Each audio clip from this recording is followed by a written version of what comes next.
एक छोटे से जंगल में मिन्नी चिड़िया और उसका पति रंगू चिड़ा एक छोटे से घोंसले में रहते थे। इस समय दोनों बहुत खुश थे क्योंकि मिन्नी माँ बनने वाली थी। एक दिन रंगू मिन्नी से बोला, मिन्नी अब तुम ज्यादा काम मत किया करो, तुम्हारे अंदर हमारी छोटी सी दुनिया पल रही है। तुम्हारी हर मुस्कान मेरे लिए बहुत अनमोल है।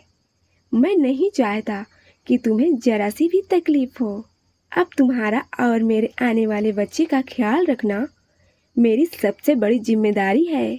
तुम बस आराम करो, बाकी सब मैं संभाल लूंगा।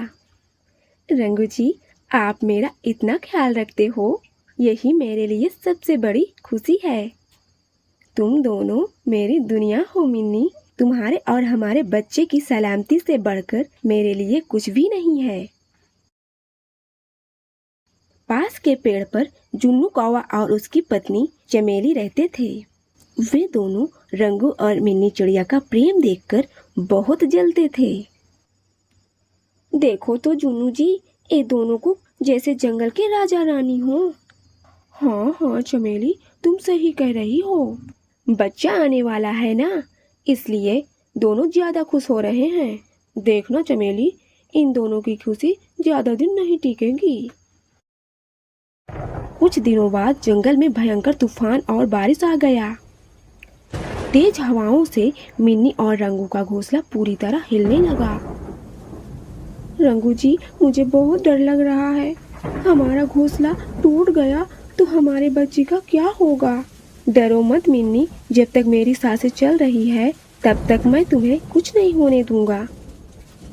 तेज बारिश और तूफान के बीच रंगू पूरी रात अपने पंख फैलाकर घोंसले को बचाता रहा।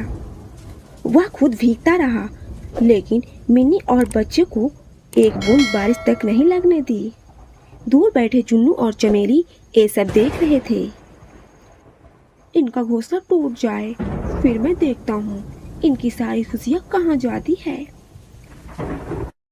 सुबह होते होते बारिश तूफान शांत हो गया। रंगू पूरी रात भीगने की वजह से कमजोर हो गया।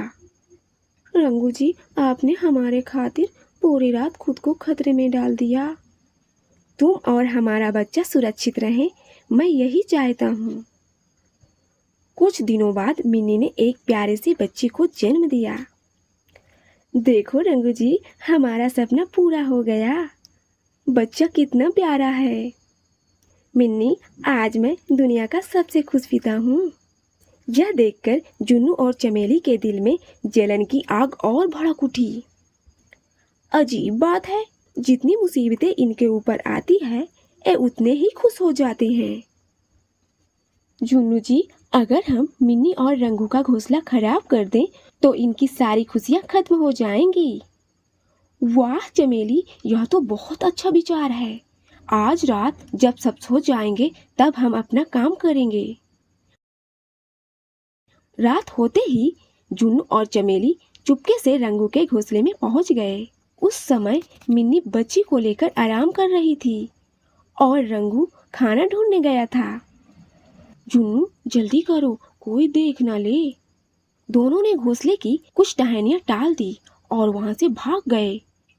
सुबह जब रंगू लौटा तो उसने घोंसला टूटा हुआ देखा। मिन्नी, तुम ठीक तो हो? हाँ हाँ, मैं तो बिल्कुल ठीक हूँ, लेकिन हमारा घोंसला कैसे टूट गया?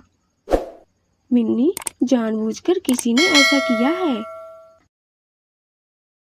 लेकिन उसने हार नहीं मानी। उसने जंगल के पक्षियों की मदद से पहले से भी मजबूत सुरक्षित घोंसला बना लिया। यह देखकर जुन्नू और चमेली हैरान रह गए। चमेली, हमने इन्हें परेशान करने की कोशिश की, ये तो और मजबूत बन गए। जुन्नू, शायद हमसे बहुत बड़ी गलती हो गई। हमने इनका कितना बुरा चाहा, लेकिन इन्होंने हमारा कभी बुरा नहीं सोचा।